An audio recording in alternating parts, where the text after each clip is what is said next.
Gate exam बहुत पास में है। अब इस समय में आपको क्या स्ट्रेटेजी होना चाहिए according to your knowledge. General aptitude को आपकी समय जो 15 टू 30 मिनट्स के अंदर होना चाहिए अगर आपको अच्छा परफॉर्म करना है। अगर आपको टॉपर बनना है तो गेस मत करना एमसीक्यू कभी। एमसीक्यू में कम टाइम देना ही होगा और एमएसक्यू में ज्यादा टाइम देना ही होगा। यहाँ 1 से 3 मिनट लगा तो यहाँ पर हो सकता 4 मिनट 5 मिनट भी लग सकता।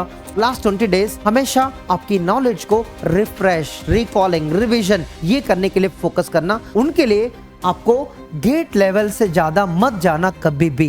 जो लोग सिलेबस को अभी कंप्लीट किया तो पहले फोकस प्रैक्टिस में रखना। जो कम कंप्लीट किया सिलेबस उनको, जो कंप्लीट किया उनका प्रैक्टिस कर लो, बाकी 1-2 सब्जेक्ट ऐड कर लो, नहीं तो इंपॉर्टेंट टॉपिक्स को ऐड कर लेना।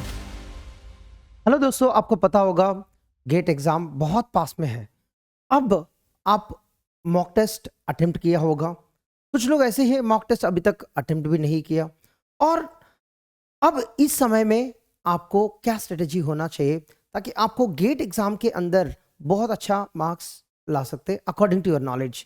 अगर नॉलेज बन गया तो उसके साथ मार्क्स भी आना चाहिए।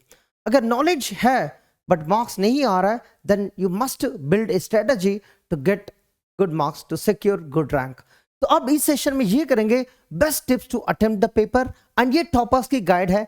तो आपकी गाइडेंस जो है अब इस सेशन में मिलने वाला है तो बहुत तगड़ा होने वाला है ताकि आपके लिए बहुत हेल्प होंगे एग्जाम के अंदर। चलिए हम ये देखते हैं यार आपको क्या क्या टिप्स फॉलो करना चाहिए एग्जाम के अंदर, क्या स्ट्रेटेजी होना चाहिए आपको एग्जाम के अंदर, ताकि एग्जाम से पहले 1-2 बार मॉक टेस्ट में करके देखना।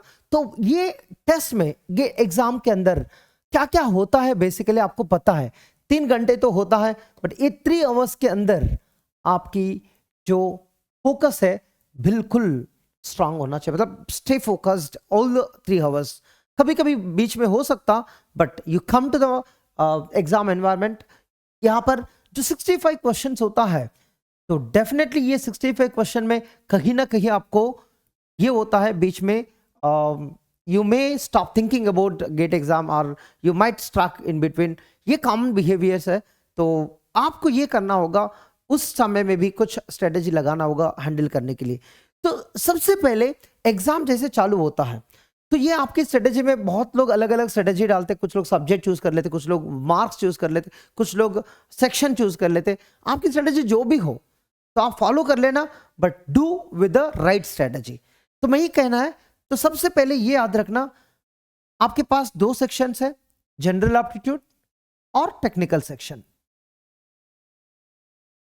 जिसका टेक्निकल स्ट्रांग है वो टेक्निकल से स्टार्ट करते हैं, जिसका जनरल एप्टीट्यूड स्ट्रांग है वो जनरल एप्टीट्यूड से स्टार्ट कर लेते हैं। आप जैसे भी कर लो, जनरल एप्टीट्यूड को आपकी समय जो 15 टू 30 मिनट्स के अंदर होना चाहिए एंड एवरेज 20 मिनट्स होता है जो अगर आपको अच्छा परफॉर्म करना है तो 15 से 30 मिनट्स के बीच में आपकी अटेम्प्ट कंप्लीट होना चाहिए। अगर यहाँ 1 आवर तक पहुंचे 2 घंटे में बाकी क्वेश्चंस को करना उतना इजी नहीं है। क्यों? इधर सिर्फ 10 क्वेश्चंस होगा, बाकी 55 क्वेश्चंस इधर का, मतलब 5 टाइम्स देना होगा। तो अगर आप मान लो यहाँ 30 मिनट टाइम स्पेंड किया तो बाकी समय इधर आपके पास कितना 5 टाइम्स है तो ये सही चलेगा। अगर यहाँ 1 घंटे दिया तो यहाँ 5 घंटे नहीं है टाइम स्पेंड करने के लिए। तो ये स्ट्रेटेजी बिल्ड करना होगा जनरल एप्टीट्यूड सेक्शन के लिए। कुछ लोग 10 मिनट में तो काफी डिफिकल्ट है but 15 minute to 30 minutes for 10 question is a suitable time. और अब यार क्वेश्चन की स्ट्रेटेजी क्या होना चाहिए, तो आप इससे भी चालू कर सकते हैं, इससे भी चालू कर सकते हैं। आप जनरल एप्टीट्यूड में स्ट्रांग हो तो वहां से चालू करो, टेक्निकल स्ट्रांग हो वहां से चालू करो, बट टाइम जो है आपके रिमेनिंग टाइम पूरा इधर करना होगा टेक्निकल के अंदर। और टेक्निकल का स्ट्रेटेजी भी बताता हूं वो कैसे हैंडल करना है। इसमें क्या है, ये जो 65 क्वेश्चन में 2 टाइप की होता है, 1 मार्क एंड 2 मार्क्स। आप जनरल एप्टीट्यूड तो सब कर लेना, क्यों वो क्वेश्चन ईजी रहता है और मेहनत बहुत कम लगता है। 1-2 क्वेश्चन में अगर कॉम्प्लेक्सिटी दिख रहा है तो then you can attempt later. तो यहां पर आपको टेक्निकल की बात चल रहा है बहुत ज्यादा, तो जनरल तो आपकी स्ट्रेटेजी लगा लो, जो भी हो चल जाएगा, क्यों टाइम तो फिक्स्ड है तो आप मैक्सिमम टाइम तो नहीं देना है। तो टेक्निकल का जो स्ट्रेटेजी की बात कर रहा हूं, आउट ऑफ 65 जो 55 क्वेश्चन के लिए मैं ये बात कर रहा हूं, तो टेक्निकल के अंदर आपकी 2 मार्क एंड 1 मार्क क्वेश्चन है। अब सर किस क्वेश्चन को पहले करना है? देखो आप अगर आपको सिक्वेंशियली करना है कर लो, कोई दिक्कत नहीं है, बट ये 1 मार्क 2 मार्क में आपको नहीं पता, कभी कभी 2 मार्क क्वेश्चन बहुत जल्दी सॉल्व होता है, कभी कभी 1 मार्क क्वेश्चन बहुत टाइम लगता है। तो इस दोनों का कंपैरिजन बहुत इंपॉर्टेंट है। आपको देखो 2 मार्क में आपको ज्यादा टाइम स्पेंड करना सही रहेगा, बट 1 मार्क में ज्यादा टाइम नहीं दे सकते। तो इनकी क्वेश्चन में आप मान लो 1 मिनट टू मैक्सिमम 4 मिनट से ज्यादा कभी मत जाना। कभी कभी 1 मिनट, कभी कभी 2 मिनट, कभी कभी 3 मिनट चलेगा, वो उस केस में कुछ क्वेश्चंस के लिए 4 मिनट चलेगा। और यहां पर कुछ क्वेश्चन 1 मिनट में भी सॉल्व होता है, या मैक्सिमम 5 और 6 एक दो क्वेश्चन के लिए 6 मिनट भी चलेगा। यहां अगर देखा है मैक्सिमम क्वेश्चन 3 मिनट में सॉल्व करना, तो अब ये स्ट्रेटेजी के साथ जाना। अगर कोई भी क्वेश्चन 3-4 मिनट में नहीं होता है, मार्क करके बाद में कर लो। यहां भी कोई भी क्वेश्चन 5-6 मिनट में नहीं हो रहा है, मार्क करके बाद में करो। ये स्ट्रेटेजी क्यों लगाना है? तो देखो, आप अगर 4 क्वेश्चन को मान लो, 5 क्वेश्चन मान लो, उनको 10 मिनट टाइम स्पेंड किया ईच क्वेश्चन के लिए, देन यहीं पे ऑलमोस्ट 1 आवर खत्म हो गया ना। 1 क्वेश्चन के लिए, 5 क्वेश्चन के लिए 1 आवर कंप्लीट किया, 1 आवर कंप्लीट किया, तो बाकी क्वेश्चन के लिए कितना टाइम है आपके पास? तो आपकी प्रेशर बढ़ेगा और टाइम मैनेजमेंट नहीं कर पाओगे, कुछ क्वेश्चन छोड़ोगे, कुछ क्वेश्चन गेस करके आंसर करोगे। ये कॉमन फैक्टर्स है, तो इनको अवॉइड करना होगा आपको। If you don't have much time at the end, अगर आपको ज्यादा टाइम नहीं बचे, if you don't have much time at end, मतलब आप देखो एवरी 1 आवर के बाद आप देख लो, हाफ एन आवर और 1 आवर के बाद कितने क्वेश्चंस किया अब तक, और कितने तक पहुंच गया, और कितने बाकी है।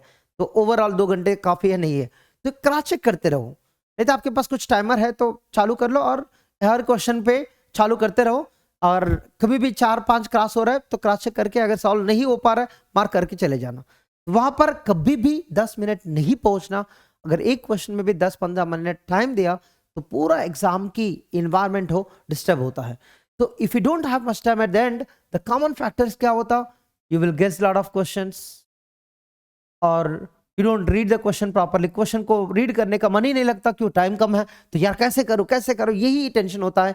और गेस करना चालू होता है बिना पढ़ के, और आप आंसर चालू करोगे, तो इसकी वजह से कोई फायदा नहीं मिलेगा। तो ये आपको ये कभी नहीं करना चाहिए, मतलब इस सिचुएशन कभी नहीं पहुंचना है आपको। तो इसी के लिए मैं स्ट्रेटेजी लगा रहा हूं आपके लिए। टेक्निकल सेक्शन जो होता है आपकी स्ट्रांग पोर्शन हो। जनरल एप्टीट्यूड तो सबके लिए, बहुत लोग को स्ट्रांग होता है, जो भी करके गया और बिना पढ़ के गया तो भी बहुत लोग 7 to 10 मार्क्स बीच में तो आराम से आएगा। तो जनरल एप्टीट्यूड के लिए कोई टेंशन नहीं, थोड़ा भी मेहनत कर लिया, थोड़ा भी हार्डवर्क कर लिया, तो उनके आउट ऑफ 15 10 to 15 के बीच में मार्क्स तो आएगा पक्का, तो ये गारंटी है। तो लास्ट मिनट एटलीस्ट आप जीएफजी के अंदर जो महा रिवीजन है और पीवाईक्यू सीरीज है, कम से कम इसमें अटेंड करना, ताकि आपके लिए जनरल एप्टीट्यूड बहुत इजी होगा। और टेक्निकल के अंदर आपको बताया, तो 1 मार्क 2 मार्क्स में आप इक्वली ट्रीट मत करना, कि 1 मार्क जो होता है ओवरऑल जो टाइम आपको एंड एवरेज ये 1 से 3 मिनट के बीच में होना चाहिए, और 2 मार्क्स की जो 1 मिनट टू 5 मिनट के बीच में होना चाहिए एवरी क्वेश्चन सोल्यूशन टाइम। तो और इसके बाद चलते यार, देखो आपके पास 3 टाइप की क्वेश्चंस है। क्या क्या है? एमसीक्यू है, एमएसक्यू है, एनईटी है। ये आपको पता है, कोई भी टॉपर होता है, देखो एमसीक्यू है, नेगेटिव मार्किंग है, तो डेफिनेटली अगर आपको टॉपर बनना है तो गेस मत करना एमसीक्यू कभी। अगर 2 ऑप्शन बचा है, आप गेस करने के लिए भी कोशिश नहीं करना, कि उसमें अगर गलत गया नेगेटिव जाओगे। अगर आपको 1 मार्क भी नहीं आएगा, 2 मार्क भी नहीं आएगा, उसके साथ नेगेटिव भी चला जाएगा, तो डबल डिसएडवांटेज होता है। तो याद रखना, एडवांटेज तो बहुत कम ही मिलेगा आपको, गेस में एडवांटेज तो बहुत कम है। अगर 10 गेस किया, 2-3 सही हो सकता, बाकी तो गलती होता है। तो गेस करना है, चालू मत करना है, मॉक में प्रैक्टिस कर लो, गेस नहीं करना है बस। तो एमसीक्यू में एक्यूरेसी 99-100% रखना, राइट? एक्यूरेसी कोशिश करना 100% रखने के लिए। क्यों? आपको जो बिल्कुल पता है उन्हीं को करना, अगर नहीं पता है उसको मत करना, मार्क कर लो, चाहे तो लास्ट में टाइम निकाल के कोशिश करना सॉल्व करने के लिए, बट एक्यूरेसी 100% रखना। और यहाँ पर चलेगा गैस जो भी करना, बट यहाँ पर सही करने के लिए सोचो कि ये एमएसक्यू एनईटी के लिए कोई नेगेटिव मार्किंग नहीं है, तो छोड़ना ये आपकी इच्छा है, but even you attempted you will not lose the marks, right. आपको थोड़ा टाइम देना होगा। एमएसक्यू चारों ऑप्शन पढ़ना होगा सही से, कोई भी ट्रू फॉल्स हो सकता है, तो यहाँ पर टाइम टेकिंग क्वेश्चंस होता है। यही क्वेश्चंस आपको टाइम लेता है, क्यों? आपको एक आंसर, दो आंसर, तीन आंसर, चार आंसर, पता नहीं कितने आंसर सही है, राइट। टाइम टेकिंग है। और एनईटी क्या है? प्रॉब्लम से, मोस्टली न्यूमेरिकल टाइप क्वेश्चंस है, तो नंबर लाना, कैलकुलेट करना, ये भी टाइम टेकिंग है दोनों। एमसीक्यू में ज्यादा टाइम नहीं लेता, क्यों? ओनली वन इज राइट, तो आप एलिमिनेशन से भी यहाँ बहुत सारे टेक्निक्स कर सकते हैं, आप एलिमिनेट कर सकते हैं ऑप्शंस कभी कभी, राइट। कुछ क्वेश्चंस आपको बिल्कुल नहीं पता, फिर भी आप कर सकते हैं, क्यों? अगर आपको चार ऑप्शन है इधर और ये ऑप्शन बिल्कुल नहीं पता, कभी सुना नहीं है वो स्टेटमेंट, बट इस तीन स्टेटमेंट से आप सॉल्व कर सकते हैं। कैसे? इस तीनों में ऑलरेडी आपको आंसर है, तो वही आंसर। अगर तीनों में कोई आंसर नहीं है तो बिल्कुल वही आंसर। मतलब चार ऑप्शंस में चार ऑप्शंस पता होना जरूरत नहीं है, चार में तीन कॉन्फिडेंट हो तो आप बता सकते, तीन में ऑलरेडी आंसर है, चूज करना। अगर नहीं है, डेफिनेटली वही आंसर है जो आपको नहीं पता। तो ये स्ट्रेटेजी भी आप कभी कभी यूज करना when you don't understand one of the option. तो मैं बहुत बार यूज किया, मुझे सही लगा ये ऑप्शंस भी। यार ऐसे हम दुनिया में सब कुछ पढ़ के नहीं जा सकते, कभी कभी ऐसे ट्रिक्स फॉलो करना होगा, ताकि आपको जब एक स्टेटमेंट भी नहीं पता आउट ऑफ 4, फिर भी you can answer the question, अगर ये तीन स्टेटमेंट बिल्कुल स्ट्रांग हो आप, ठीक है। ये स्ट्रेटेजी है। दूसरा strategy, eliminate the options according to your knowledge, right. Question और ऑप्शंस मैच करके कभी कभी ऑप्शंस भी एलिमिनेट कर सकते वो स्ट्रेटेजी भी यूज कर सकते। But MSQ you must be strong, NET you must be strong in calculations. तो ये दोनों सिर्फ उन लोग के लिए होता है जिनके पास नॉलेज अच्छा है, जिनकी स्ट्रांग फाउंडेशन स्किल्स है, तो स्ट्रांग साउंड नॉलेज है, तो वही आप कर सकते हैं एमएसक्यू एनईटी। आप कोशिश मत करना एमएसक्यू एनईटी बहुत गलत हो रहा है। Problem is not yours, problem when you learn the concepts, वो स्ट्रेटेजी का प्रॉब्लम है। तो आप जो पढ़ रहे हैं तो भूल जा रहा होगा कॉन्सेप्ट्स, इसलिए वो अप्रोच नहीं कर पा रहा है, थ्योरेटिकल स्टेटमेंट्स को याद नहीं रखते, क्यों? आप हमेशा प्रॉब्लम्स को सॉल्व कर रहा होगा, ये आपकी प्रॉब्लम है। ये एनईटी तो प्रैक्टिस बहुत चाहिए होता, कि उसको प्रैक्टिस की वजह से कैलकुलेशन अच्छा बनता है। एमएसक्यू थ्योरेटिकल कॉन्सेप्ट बहुत होता है उसमें, तो थियरी स्ट्रांग होना चाहिए। तो इसलिए ये MSQ NET is a very powerful, अगर जो भी इसमें अच्छा मार्क्स लाया वो रैंकर बन जाएगा, नो डाउट। क्यों? अब 30% मिनिमम है गेट एग्जाम के अंदर, तो मतलब यही पर 60% वेटेज है, और इसमें सही नहीं कर पाए तो इसमें इससे क्वालिफाई करना मुश्किल है। तो आपको क्वालिफाई करना है तो एमसीक्यू गलत मत करना, और एमएसक्यू एनईटी थोड़ा टाइम निकाल के, क्योंकि वो तो टाइम टेकिंग क्वेश्चन है, इसको जल्दी करने के लिए कोशिश किया तो गलत होने के लिए चांसेस है। तो जितना टाइम देना है उतना ही देना, तो अच्छा से पढ़ना स्टेटमेंट्स को, और ये आपको स्ट्रेटेजी यूज करना एग्जाम के अंदर। और अब बताता हूं यार गेट एग्जाम की क्वेश्चन कैसे पढ़ना होगा। ये तो बहुत लोग को ये पता है, बट कुछ लोग ऐसे वो ध्यान नहीं देते। देखो गेट एग्जाम में ट्रिक ये होता है, क्वेश्चन होता है इधर, राइट। अगर आप एमसीक्यू हो, या चार ऑप्शंस होता है, right, A B C D, और एमसीक्यू और एमएसक्यू सेम होता है, राइट। ये एमएसक्यू क्वेश्चन मान लो, एमसीक्यू क्वेश्चन मान लो, ये यहां भी चार ऑप्शंस होता है, ए बी सी डी। और अगर एनईटी है, ये क्वेश्चन के लिए सिर्फ ब्लैंक होता है, उसमें एंट्री करना होगा नंबर आपको, करेक्ट। अब एमएसक्यू में क्या है, क्वेश्चन मोस्टली कैसे होता है, true false, which of the following is valid, which of the following is invalid. कभी कभी डेटा होगा, उसको कैलकुलेट करने के लिए मल्टीपल आंसर्स हो सकता है, तो वो सेलेक्ट करना होगा। तो यहां पर questions already predictable, mostly theoretical questions आएगा, मोस्टली मैक्सिमम क्वेश्चंस। कभी कभी न्यूमेरिकल आंसर टाइप की भी हो सकता है, कभी कभी रिलेशंस हो सकता है, which of the following relations are correct, तो उस रिलेशन में अलग अलग डेटा होगा। तो ये चार क्वेश्चन से बराबर है, याद रखना, चार एमसीक्यू से बराबर होता है, इसलिए एमएसक्यू टाइम लगेगा। तो आपको गेट एग्जाम के अंदर एमसीक्यू में कम टाइम देना ही होगा, और एमएसक्यू में ज्यादा टाइम देना ही होगा। यहां 1 से 3 मिनट लगा, तो यहां पर हो सकता 4 मिनट 5 मिनट भी लग सकता, अगर ये ऑप्शंस थोड़ा लेंथी टाइप की है। कभी कभी इजी भी होता है, which of the following is true, which of the following is false, ठीक है। यहां पर आपको एवरी ऑप्शंस पढ़ना होगा, बिना पढ़ के तो इम्पॉसिबल टू आंसर, ये भी याद रखना।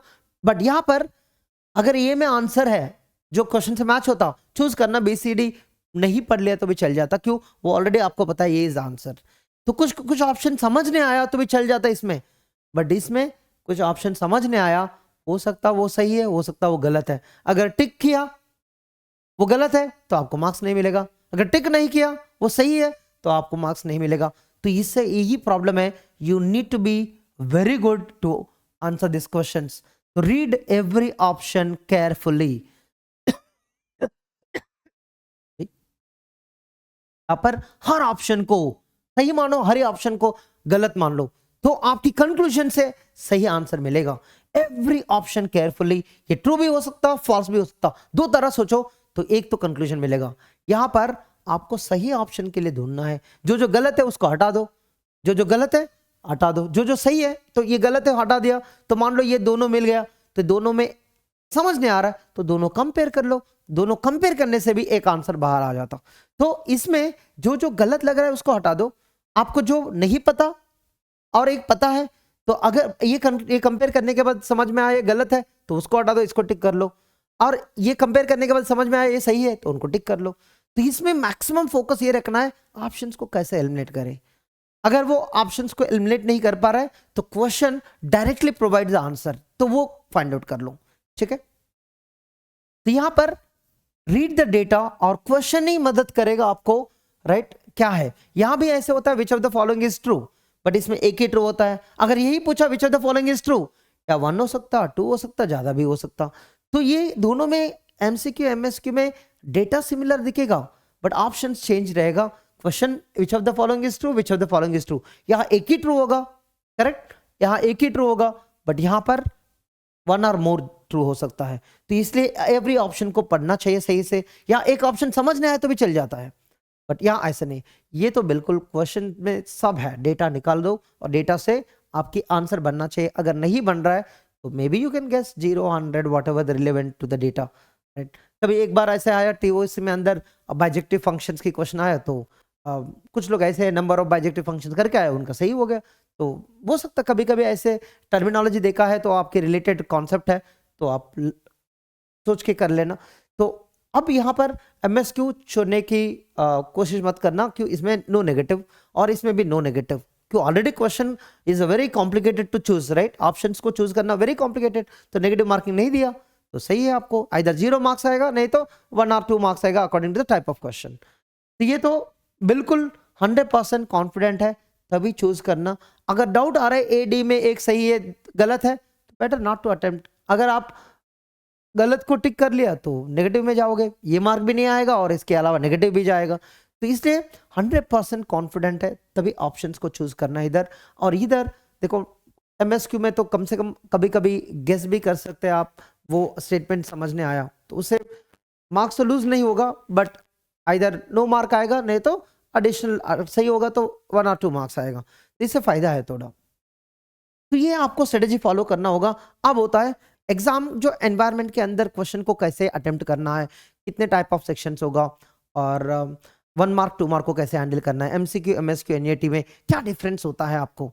और इसके अलावा जो कॉमन मिस्टेक्स होता है, आप जितने भी कॉन्सेप्ट्स कितने भी स्ट्रॉन्ग करो, बहुत टाइम्स ऐसे होता है इजी कैलकुलेशन मिस्टेक होता, मेरे से बहुत होता है ऐसे, वह हम यार सही से नहीं पढ़ते, ट्रू नॉट ट्रू। आप देखो कितने क्वेश्चन से ये डेटा आएगा आपको, false, possible, not false, impossible, always true, इस तरह वर्ड्स आपको मैक्सिमम टाइम दिखता है क्वेश्चन के अंदर, नेवर बी पॉसिबल, राइट?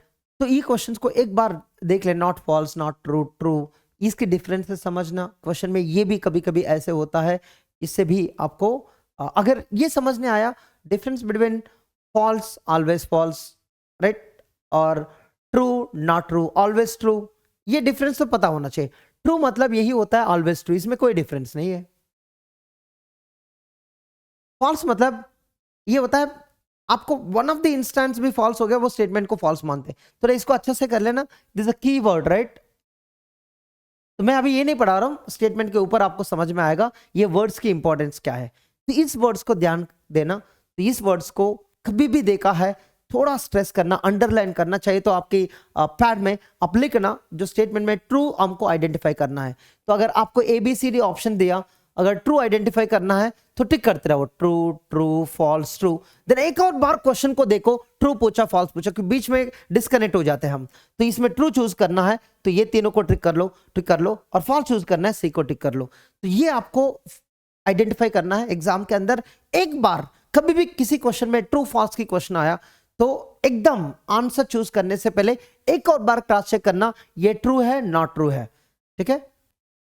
ये इंपॉर्टेंट पॉइंट है।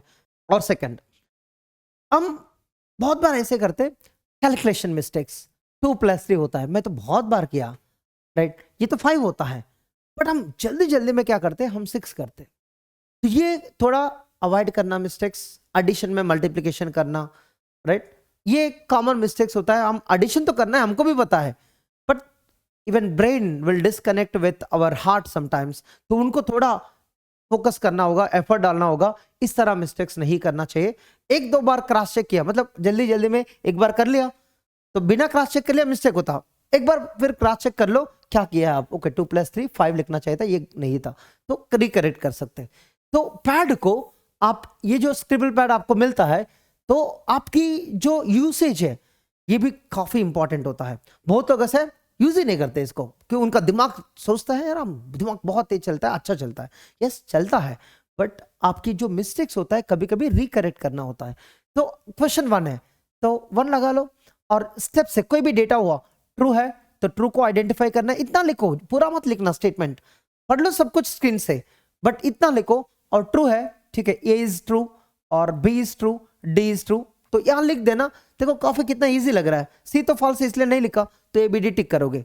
तो कभी कभी न्यूमेरिकल प्रॉब्लम सॉल्व कर रहा है, तो देन x इज इक्वल 10 और आया y इज इक्वल 20, अगर आपको करना है x पावर 5, तो कम से कम डेटा को इधर रखना, ताकि आपका जो कैलकुलेशन है कोई भी मिस्टेक होता आप क्रॉस चेक कर सकते हैं। अगर दिमाग से किया 10 पावर 20 करना था, 10 पावर 2 किया और 20 आंसर कर दिया, तो एक्चुअली 10 पावर 20 करना चाहिए था। तो ये मिस्टेक्स आप आइडेंटिफाई कर सकते हैं। तो ये भी स्क्रिबल पैड को थोड़ा सही से यूज करना। अगर फ्यूचर में मान लो आप 2 सॉल्व कर रहा था, नहीं बने, आप ग्रेटर देन 5 मिनट्स और 6 मिनट चला गया, तो आपको लग रहा है यार इसको बाद में कर लेते, इसको मार्क कर लिया, देन बाद में इस डेटा को आके आप चेक कर सकते, क्रॉस चेक कर सकते, क्योंकि डेटा ऑलरेडी आपके पास है, बार बार लिखना जरूरत नहीं है, सिर्फ क्रॉस चेक करना होगा कैसे कैलकुलेट करना। कभी कभी होता है यार 5-10 लाइन आप लिखा है तो बट सही से नहीं लिखा, तो दोबारा लिखना पड़ेगा। तो ये पैड को भी अच्छा से यूज करना, ताकि आपको सेकंड स्कैन में अगर इस क्वेश्चन को रीअटेम्प्ट करना है तो काफी इजी होगा और कम टाइम लेगा, क्यों, वो ऑलरेडी डेटा लिखा है, उन्हीं को आपको क्रॉस चेक करके सॉल्व करना होता है। ठीक, ये है दूसरा अनदर स्ट्रेटजी। अब आता है तो एग्जाम के अंदर जो फियर फैक्टर होता है, ये क्या फियर है यार, दुनिया में तो फियर सबके लिए होता है, करेक्ट। और मैं इतने मैसेजेस देखता हूं यार, मेरा व्हाट्सएप इतना डेली आता है मैसेज, सर मुझे मॉक में मार्क्स नहीं आ रहा है। यार मॉक में मार्क्स नहीं आ रहा है, ये आपकी प्रॉब्लम है, ये आपको नहीं, सबको प्रॉब्लम है। जो 80 मार्क आता है उनको 100 नहीं आ रहा है, 50 मार्क आता है उनको 60 क्रॉस नहीं हो रहा है। यार ये क्वेश्चंस जो है सबकी दिमाग में है। जिसको 89 आ रहा है उनको 90 के ऊपर पहुंचना है, 99 आ रहा है उनको 100 चाहिए। ये तो दिमाग है यार, कभी सेटिस्फाई नहीं होता दुनिया में, याद रखना। बट ये मार्क्स के ऊपर भागना मत, बट आपको गेट लेवल रेडी करना है। तो मैं ये भी देखा है कुछ लोग बहुत अच्छा करते हैं, मैं बता रहा हूं यार, किसी को मैं यहां कंट्रोवर्सी नहीं कर रहा हूं, बहुत लोग ऐसे बहुत अच्छा पढ़ लेते हैं, मतलब ब्रिलियंट स्टूडेंट्स। और ये प्रॉब्लम क्या करता यार, दुनिया में देख लो आपकी एक स्टैंडर्ड होता है, इस स्टैंडर्ड के बाहर कब जाओगे, when you have a time. Exam की बिफोर मॉक टेस्ट से आपको बहुत हाई लेवल जाके स्टैंडर्ड सॉल्व करना जरूरत ही नहीं है। आपके अभी देखो ये लास्ट 15 डेज और लास्ट 20 डेज हमेशा आपकी नॉलेज को रिफ्रेश, रिकॉलिंग, रिवीजन ये करने के लिए फोकस करना। उनके लिए आपको गेट लेवल से ज्यादा मत जाना कभी भी, तो गेट लेवल और वहीं पर रहना, क्यों, यही आपको चाहिए होता स्ट्रांग बनने के लिए। क्यों गेट लेवल से ज्यादा गया, एक क्वेश्चन को सॉल्व करने के लिए 2 से 5 घंटे लेते कभी कभी, यार कोई फायदा मिलेगा आपको? इसके समय में एक चैप्टर ही आप रिवाइज कर पाओगे।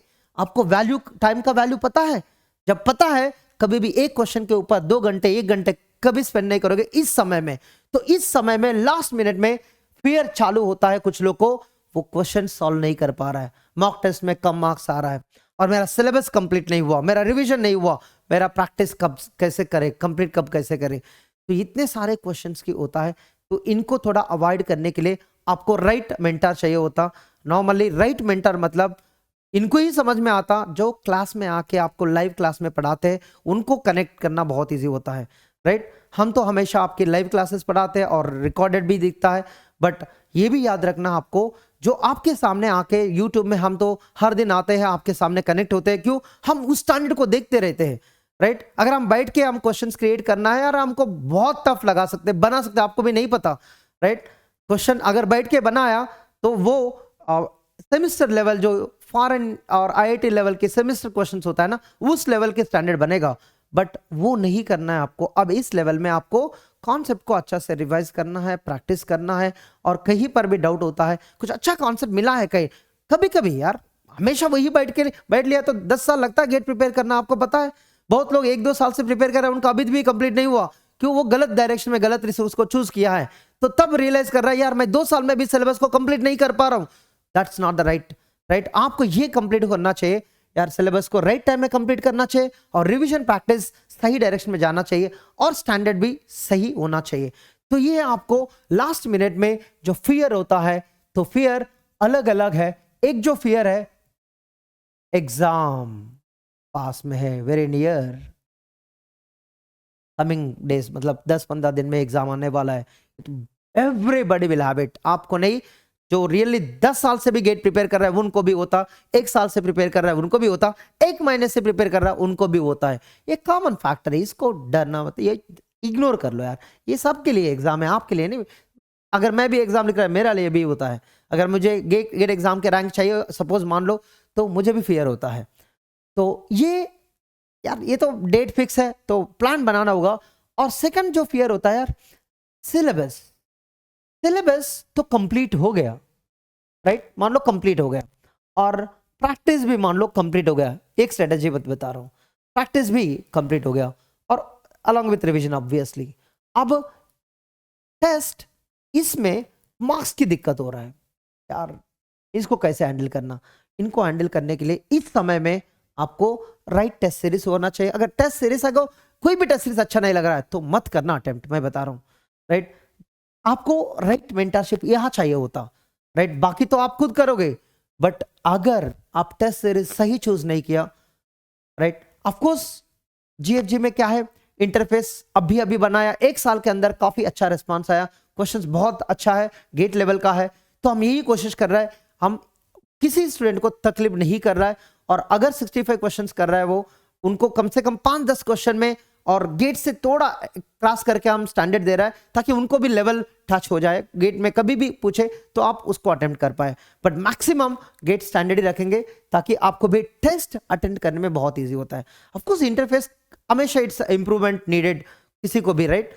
तो we are just in 1 year we were able to match with the the test series standard, and we are getting good response, but every time we are saying that we need to implement always. As an year we are the best in the world, we never say that, but हमेशा हम student के लिए best कोशिश करेंगे देने के लिए। अब ये टेस्ट सीरीज अगर आपको मार्क्स लाना है तो take a mentorship, whoever likes it, and follow it whether it is right or wrong, because even though sometimes it is wrong, you will do it correct. You may get wrong guidance, but you'll get the rank. The reason is you blindly believe it. You blindly believe it. तो एक story common story है, सबको पता होगा। मान लो यहां पर एक वेल है, right, of course the frogs can live, no doubt, है ना। यहां फ्रॉक्स है, तो यहां मान लो सारे इधर फ्रॉक्स बैठा है, और एक फ्रॉक को वो सुनाई नहीं देता, और एक फ्रॉग सबको बोल रहा है जंप आउटसाइड, तो सब क्या जंप किया है, बट सब तो जंप कर रहा है, राइट। इनको ये समझना है सब तो जंप कर रहा है, मैं भी जंप करूंगा, ये अंदर जंप कर लिया, बट ये जंप करने से वजह से क्या हुआ, यहां वाटर है तो जिंदा है, यहां वाटर नहीं है या भाग है, जल रहा है पूरा, सब मर गया। तो समझ में आया, sometimes even blind following is also you get a success, right. तो ये होता है। तो आपकी लाइफ में भी सबसे पहले आपको यहां पर राइट गाइडेंस चाहिए। तो हम इतने बार यूट्यूब में आके क्यों करते हैं हम, right? Are you paying to us? No, right. फिर भी हम आपसे बात करते हैं, आपसे डिस्कस करते हैं। कितने लोग से हम टेलीग्राम में, व्हाट्सएप में और यूट्यूब में डिस्कस करते हैं, आपको पता है, right. We never expect except learning, right. तो वो है, हमेशा हम कोशिश करते हैं। बट आपको भी सेम तरह कहीं पर भी जाओ, बट ब्लाइंडली फॉलो करना और उनके लिए जो बताया हार्डवर्क करके दिखाना, तो you will get a success, right. Even the test series is tough, but maybe it will take 2 to 3 years to crack, but you will crack it. वही तो है, तो आपको समझना होगा। एंड देन कुछ लोग ऐसे हैं, सिलेबस कंप्लीटेड है बट उनका प्रैक्टिस नहीं हुआ, रिवीजन नहीं हुआ। इनका हो गया बट नहीं हुआ, और टेस्ट तो चालू, मतलब सब्जेक्ट टेस्ट टॉपिक से दिया होगा, प्रैक्टिस रिवीजन यार ये कंप्लीट नहीं हुआ। तो उनको क्या करना है, मैक्सिमम फोकस एक चैप्टर को, टॉपिक को कंप्लीट करना, उन्हीं का टेस्ट देना। मॉक टेस्ट वो सेकेंडरी है आपके लिए, एक दो मॉक टेस्ट देना पूरा आपकी जो जर्नी में नेक्स्ट 15 डेज में चल जाएगा। बट आपकी फोकस हर चैप्टर में, हर टॉपिक में जाके अच्छे से प्रैक्टिस करना, ताकि एग्जाम में अप्लाई कर पाओगे, राइट। कभी कभी जाके 3 घंटे बैठ के क्या करना है आपको, हर क्वेश्चन को पढ़ना, सॉल्व होता नहीं होता, क्यों? आपकी प्रैक्टिस नहीं हुआ सही से। कम 30, 40, 50 क्वेश्चन मार्क्स तो लाना चाहिए, तो वो आप इंश्योर करना। बट 100 by 100, 70 by 100 वो रेयरली होता है। ये भी आपको नेक्स्ट, कुछ लोग को सिलेबस कंप्लीट नहीं होता, उनकी टारगेट क्या होना चाहिए? कुछ लोग को सिलेबस कंप्लीट नहीं होता, तो उनको क्या करना चाहिए? इसमें आधा ही कंप्लीट हुआ मान लो, तो जो कंप्लीट हुआ तो उनको तो अच्छा से प्रैक्टिस करना, और बाकी जो सिलेबस है उसमें से सिलेक्टिव जो टॉपिक्स है और एक और दो सब्जेक्ट चूज करके उनको प्रिपेयर कर लेना। नहीं तो सिलेक्टेड टॉपिक जो इजी लगता है आपको, जो गेट एग्जाम के लिए इंपॉर्टेंट है, तो उनको कंप्लीट करना, तो उनको सिलेक्टिवली प्रिपेयर करना होगा। यहाँ भी गाइडेंस बहुत इंपॉर्टेंट है, कि मैं देखा है 5-6 सब्जेक्ट से यार रैंक नहीं आएगा, बट 5-6 सब्जेक्ट प्रिपेयर करने से, और उनकी नॉलेज है बाकी सब्जेक्ट्स में, बट जो मिनिमम नॉलेज है, जो बेसिक्स डेफिनेशंस कभी प्रैक्टिस नहीं किया होगा इस समय में, फिर भी उन लोगों को क्या हुआ, अच्छा रैंक आया, बिलो 1000 रैंक आया, और वो भी आईआईटी में पहुंचे हैं। क्यों पहुंचे? कि उनके रिसर्च के लिए अप्लाई करना था, अप्लाई किया। कभी कभी रिजर्वेशन है, तो ऑप्शन तो रहता आपके पास, बट कोई भी सिचुएशन होता है तो गाइडेंस बहुत इंपॉर्टेंट होता है। और इस वीडियो में यही इंपॉर्टेंस आपको दिखाया। तो you need to be well aware of the GATE exam. ऐसे नहीं आप गया 3 घंटे बैठा आया बाहर, बट जो लोग हार्डवर्क करके जा रहा है, तो you should utilise the GATE exam properly, और रॉन्ग स्ट्रेटेजीज को अप्लाई मत करना। वो रॉन्ग स्ट्रेटेजीज मतलब ये होता है, कोई एक क्वेश्चन में 15-20 मिनट बैठा है, वो रॉन्ग अटेम्प्ट, रॉन्ग स्ट्रेटेजी। और कोई ऐसे पकड़ लिया, मैं जनरल एप्टीट्यूड पहले कर दूंगा, राइट, कर लो, बट टाइम लिमिट रखना। 2 घंटे जनरल एप्टीट्यूड में रखा, नहीं होता। 1 घंटा दिया, नहीं होता, राइट। टाइम लिमिट हमेशा, टाइम। ये गेट एग्जाम में बहुत सारी चीज इंपॉर्टेंट है, टाइम, एक्यूरेसी, सिर्फ ये नहीं है, स्पीड, ये तीनों इंपॉर्टेंट है, ठीक है। इसमें कोई भी एक लैक कर रहा है तो it will impact GATE, but you may get a good score, but not very good score, ठीक है। जिसकी टाइम मैनेजमेंट अच्छा है क्वेश्चन पर, और उनको पता है इस क्वेश्चन को अभी करना है, बाद में करना है। एक्यूरेसी, स्पीड, क्वेश्चन इजी है, जल्दी करना चाहिए। क्वेश्चन तो टाइम टेकिंग है, उतना टाइम देना चाहिए। तो अगर इजी क्वेश्चन को 4-5 मिनट दिया, जो टाइम टेकिंग क्वेश्चन को 2 मिनट में ट्राई कर रहा है, वो 4-5 मिनट लगता है, तो वहां पर थोड़ा मिसमैच हो जाता, तो बी केयरफुल। एंड स्पीड, तो दो स्पीड मतलब आप क्वेश्चन को रीड कर रहा है, तो ये जब क्वेश्चन रीड कर रहा है, देखो दोबारा रीड करना जरूरत नहीं है, तो आपको पता होना चाहिए। अगर क्वेश्चन रीड कर रहा है, कुछ याद ही नहीं है, तो पूरा क्वेश्चन रीड करके दोबारा पहले लाइन आया क्या है, तो 2 बार 3 बार, ये टाइम वेस्ट नहीं करना है। तो आपको इसके लिए कभी याद नहीं रहता, तो पैड इसलिए दिया हुआ, इस लाइन में जो इंपॉर्टेंट वर्ड है लिख देना, राइट। अगर याद नहीं है, अगर 1 लाइन 2 लाइन क्वेश्चन को आपको पढ़ना है तो काफी इजी है, बट 4-5 लाइन है तो देख लेना इसमें क्या है, एक्चुअली यूजफुल है, यूजलेस है। कभी कभी ऐसे होता है, मैं बताता हूँ, क्वेश्चन लेंथी हो सकता है, बट उस लेंथी क्वेश्चन में डेटा बिल्कुल नहीं होता, इसमें सिर्फ डेफिनेशंस दिया होगा जो आपको ऑलरेडी पता है, राइट। कुछ डेटा आपको इंपॉर्टेंट है, इधर है, मान लो इधर है, तो उन्हीं को फोकस करना होता। बाकी डेफिनेशन ऑफ, लेट्स से अगर आप ऑटोमेटा पढ़ रहा है या पूरा ऑटोमेटा का डेफिनेशन देता है, उसमें कुछ इन्फॉर्मेशन नहीं होता, राइट। ऐसे टाइप की क्वेश्चन पुश डाउन ऑटोमेटा में दिखता है, ऐसे बाकी सब्जेक्ट्स में भी दिखता है, राइट। कभी कभी एल्गोरिथम का पूरा डेफिनेशन देता है, उसमें कोई इन्फॉर्मेशन नहीं रहता, बट क्वेश्चन इसमें रहता है वो क्या पूछ रहा है, राइट। तो इस तरह आपको मैनेज करना होगा एक्चुअली कहां पर आपको फोकस करना है, क्या डेटा आपको नोट करना है, किसको इग्नोर करना है, ये बिल्कुल आपको अवेयरनेस होना चाहिए। इसीलिए आपको कभी कभी टॉपिक टेस्ट देना, मॉक टेस्ट तो सेकेंडरी, आप अगर पूरा कंप्लीट किया सब्जेक्ट्स, मैक्सिमम पोर्शन कंप्लीट किया तो मॉक टेस्ट में फोकस करना। जो लोग सिलेबस को अभी अभी कंप्लीट किया तो पहले फोकस प्रैक्टिस में रखना, जो कम कंप्लीट किया सिलेबस उनको, जो कंप्लीट किया उनका प्रैक्टिस कर लो, बाकी एक दो सब्जेक्ट ऐड कर लो, नहीं तो इंपॉर्टेंट टॉपिक्स को ऐड कर लेना, ठीक है। बाकी अगर कोई भी डाउट होता हम हमेशा आपके लिए अवेलेबल रहेंगे, और इस मोमेंट में याद रखना, इस मोमेंट में, और डोंट हेजिटेट टू आस्क और टू रेस्ट टू, और you know if you have any queries to interact with us, because हम GFG कनेक्ट में अवेलेबल है, तो एक मैसेज डालो, हम आके आपसे कनेक्ट करेंगे, और टेलीग्राम में अवेलेबल है तो डायरेक्टली आप मैसेज कर सकते, और व्हाट्सएप में तो बहुत कम इंटरेक्ट करते, फिर भी अगर आपको नंबर पता है you can also interact with WhatsApp, but understand इस समय में, right, don't you know shy you know to ask the questions with the faculties, क्योंकि इस समय में आपको राइट गाइडेंस चाहिए होता, क्यों कितने मेहनत किया बट लास्ट मोमेंट में अप्रोच सही नहीं है आपको। कुछ लोग ऐसे सोच रहा था, मैं 2 दिन पहले बात कर रहा था एक स्टूडेंट से, सर अभी मैं मॉक टेस्ट बिल्कुल नहीं दूंगा, यार मत दो, कोई दिक्कत नहीं है, बट इस लास्ट 15 दिन में मॉक टेस्ट जो 3 घंटे होता है ना, डेली आपकी जो माइंडसेट है, आपकी बॉडी है, बहुत चेंजेस होता है। तो और 15 दिन तक मॉक टेस्ट नहीं दिया तो एनवायरमेंट उस दिन 15 दिन के बाद 3 घंटे बैठने में माइंड बॉडी सपोर्ट करना चाहिए, तो ताकि आपको सही रहेगा। बट 15 दिन के बाद सेम जो आज है तो उस दिन होना गारंटी नहीं है। तो मैं ये रिकमेंड करूंगा, आप फर्स्ट सेकंड थर्ड वो 3 दिन, अगर 7th को एग्जाम है, लास्ट 3 to 4 डेज आप टेस्ट मत देना, बट उससे पहले you put A confidence like okay I am not feeling any fear, तो आप टेस्ट देना, कोई दिक्कत नहीं है। अगर आपको लग रहा है यार अभी करना नहीं चाहिए तो मत करो, बट मैं रिक्वेस्ट क्या है, तो 15 दिन 20 दिन गैप रखा है मॉक टेस्ट एक्चुअल टेस्ट के बीच में, then you know to sit 3 hours and apply your knowledge in that 3 hours, it depends on you. Of course कुछ लोग कर सकते हैं, बट मेरा जैसे मेंटालिटी में तो मुझे ज़्यादा देर नहीं रुकना चाहिए मॉक टेस्ट एंड टेस्ट के बीच, एक्चुअल टेस्ट के बीच में। तो 4-5 दिन गैप दिया चल जाता है, but 1 week to 10-15 days gap मत देना, तो ये मेरा रिक्वेस्ट है। इसलिए हम वो लास्ट 1 2 3 में हम कुछ और प्लान कर रहे हैं आपके लिए, तो आप इंतजार करना, आपको भी पता चलेगा, ठीक है। Right guidance and right approach चाहिए होता।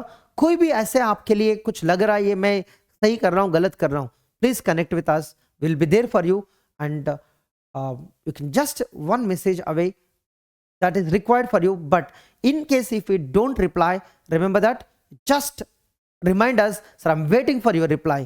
यहाँ पर जो भी हो, चंदन सर भी हो, विजय सर भी हो, और खलील सर भी हो, और शैलेंद्र सर भी हो, साक्षी मैम हो, और यहाँ कोई भी फैकल्टी हो, अविनाश सर भी हो, और अब्दुल बारी सर भी आया अभी, राइट। आपको कोई भी फैकल्टी से कनेक्ट करना है, श्रीधर सर भी आया, तो just drop A message and remind us, like 1-2 बार, क्यों बहुत सारे स्टूडेंट्स हैं तो हम कनेक्ट करते रहते।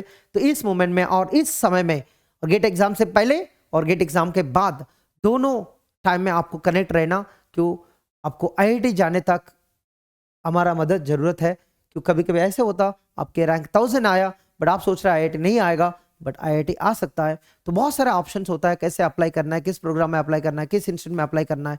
तो we have the little bit of experience, वो एक्सपीरियंस आपको मदद होगा, ठीक है। अगर आपको 200 रैंक आया, 100 रैंक आया, बट 200 रैंक सोचता है यार मुझे IIT बॉम्बे में नहीं मिलता है, ऐसे में नहीं मिलता है, और IIT दिल्ली में नहीं मिलता, बट चांसेस रहता, तो आपको पता होना चाहिए कैसे अप्लाई करना होगा।